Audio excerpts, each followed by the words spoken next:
Grey's Anatomy doesn't just break our hearts with the doctors we love, sometimes it's the patients and their stories that hit us the hardest. Season 15 delivered some of the most tragic, unforgettable cases we've ever seen. Stories of love lost, families shattered, and lives cut short way too soon. Is she out? Her injuries were severe, and they caused an infection that spread rapidly.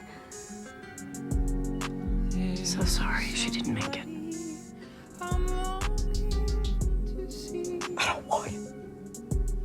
I don't want another heart.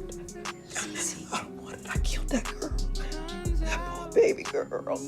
These weren't just medical charts and hospital beds, these were moments that reminded us how fragile life really is. Today, we're counting down the most heartbreaking patient deaths from Season 15, the ones that stayed with us long after the credits rolled. So get ready to relive the cases that made us cry, gasp, and hold our breath. And don't forget to like this video and subscribe to the channel, because we've got plenty more Grey's deep dives coming your way. Starting at number 10, we have Tad. Tad died suddenly and tragically after spending hours in the ER. He came in with a nosebleed, and the intern, Vic, directed him towards a bed. Little help. Nosebleed, huh? Let's see to stop it. That sounds like a rough night. Been there. Trust me. Have a seat. Okay. You want to apply pressure and keep your head forward. I'll come back to pack it and lay off the nose candy. I'll check on you in a bit. He lay there putting pressure on his nose for hours, and when Vic finally remembered him, the bleeding was already very serious. Central line kid, get some O-neg here right away. You, what's his bleeding time, clotting factors? I don't remember. I was juggling Did you even go to med school? What are his labs? I don't... Did you even do a physical exam? No labs were ever ordered. How long has this patient been here, bleeding in the ER? It's not my fault. He was fine. How long? 5 hours. Yeah, I can't visualize anything. Get me a crite kit. You go put the IR suite on standby. You, now, go, go! Tad didn't survive his surgery, leaving both fans and Vic shocked. His death proved that every patient, however insignificant their ailment appears at first, deserves serious attention, as anything could go wrong at any minute. Vic learned a serious lesson that day, although he never intended to cause any harm, and Tad had crashed before anybody could help him. At number 9, we have Natalie. In this episode, Natalie was brought into the OR and diagnosed with pulmonary edema and pleural effusion, two common medical terms on Grey's Anatomy that fans have become familiar with. She needed emergency surgery, and while her heart was temporarily fixed, it had been severely damaged, leaving her very little time to live. Natalie's husband, however, did his best to protect his young son Max against the terrible shock of knowing that his mom might not survive. Max, your mom was really badly hurt, and we did everything we could to And it's help. gonna be all right. She's gonna be all right. Right?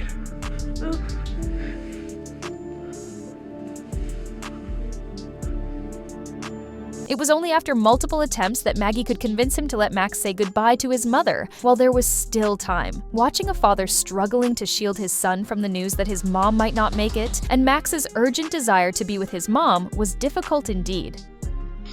And at number 8, we have the Preemie Baby. In this episode, fans were heartbroken at the death of a baby that died at 21 weeks. Her parents had been admitted into the ER following a car accident, and her mother had a uterine bleed, which culminated in her needing to have a hysterectomy. Matters were made worse and more tragic when Andrew DeLuca's father, Vincenzo, gave the young couple false hope about how he could save the baby by placing it in an artificial womb. But the baby can't survive yet. I can keep it safe and sound outside the mother, but inside the simulated womb where it can develop while your wife gets the care and surgery she needs to survive. What's going on? Papa? You can save the baby. You can save us both. Yes, I can.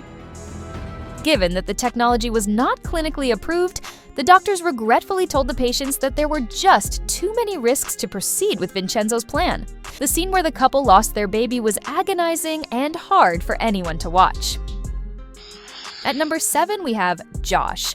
21-year-old Josh died shockingly in Season 15, Episode 22, even after he had had an initial good outcome for his vertebroplasty. A healthy young man who was planning to go to business school, but needed surgery for his osteoporosis. It turned out that an error had been committed during the surgery, performed by Nick, and after Josh crashed, Maggie was unable to bring him back in the OR.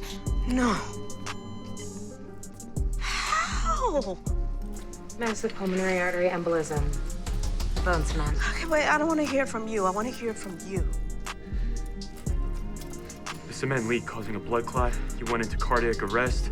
Dr. Pierce tried to repair the pulmonary artery. We tried everything we could and we... You made a mistake on a healthy 21-year-old man. That man is now dead. That's what happened.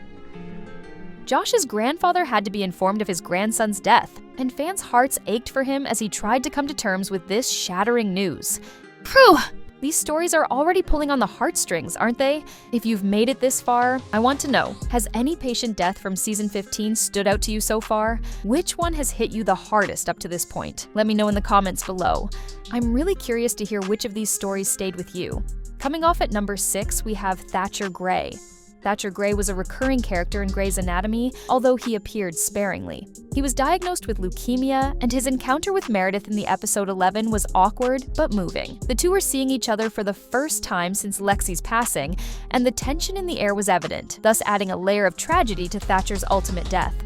For someone who had been through so much in life, from his first wife cheating on him to losing his second wife and younger daughter so tragically, a painful death on top of everything else seemed thoroughly unjust. However, at least Meredith sat with him in his final moments in one last heart-rending scene. At number 5, we have Phoebe Moss. Phoebe was a regular young woman who had been impaled by a selfie stick. The freak accident that left fans shuddering had happened during the storm that shut down power in Grey Sloan in the 8th episode. Phoebe was scared and alone when she was brought into the ER and tragically died during surgery. Her death was rendered with further sadness as she did her best to appear cheerful during one last conversation with her mother, whom she didn't want to scare. Could you go by my house later, after the storm, and take over for the dog sitter? It may be a little longer than I thought. And don't forget, he only gets one treat after dinner. Thanks, Mom. You're the best. You're the very best, Mom. I'll call you after. Be safe. Love you. Sorry, I don't like to scare her. We understand. The saddest thing was that Phoebe actually thought she would survive the surgery when she never really had a chance.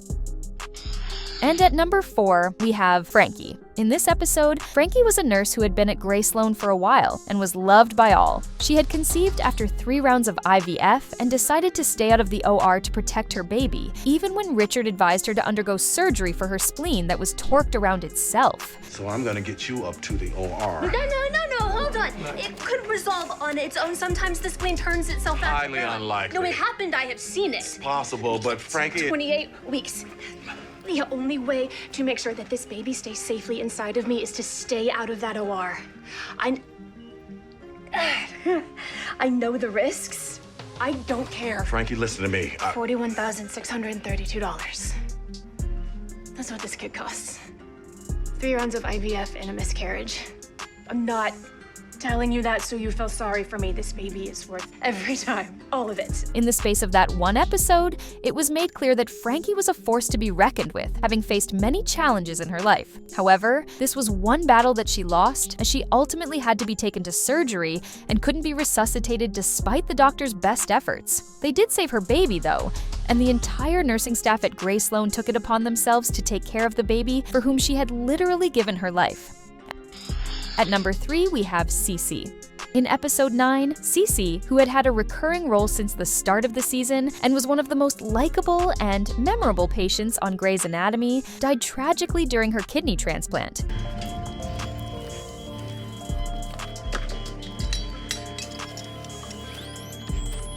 Clear.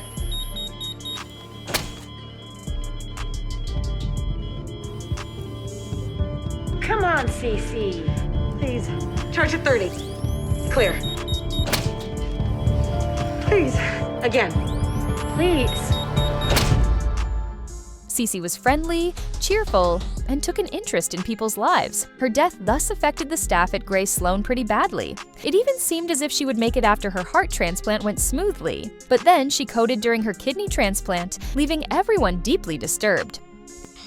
And at number 2, we have Nisha. In the very first episode of season 15, the young woman Nisha was brought into the ER after a terrible bike accident that had almost killed Jackson and Maggie. Nisha got the full brunt as Cece's car rammed into her, and although she looked like she might just make it at first, she ultimately succumbed to her injuries in spite of the staff's best efforts, especially Jackson's. Nisha's death demonstrated the complete randomness of life and death and moved fans with its inherent injustice. Here was a healthy young woman in the prime of her life who hadn't even found true love yet, and in a matter of seconds, her future vanished, just like that. Her death caused Jackson Avery to experience a spiritual awakening of sorts as he tried to make sense of her death.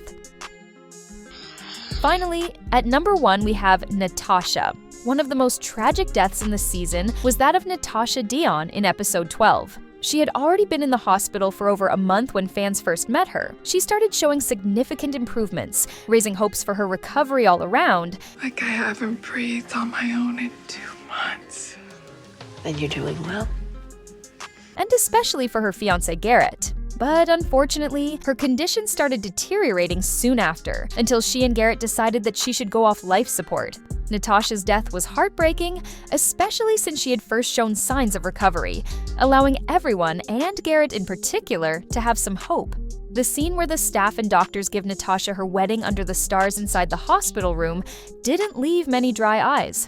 And that's our look back at the most heartbreaking patient deaths from season 15, the stories that reminded us why Grey's Anatomy always hits us right in the feels. These patients may have only been with us for a short time, but their stories left a mark we won't forget. Now it's your turn. Which patient death from season 15 hit you the hardest? Drop a comment and share your thoughts. I'd love to hear what stayed with you most. And don't forget to like this video and subscribe to the channel for more Grey's Anatomy deep dives, countdowns, and emotional moments. Thanks for watching, and I'll see you in the next one.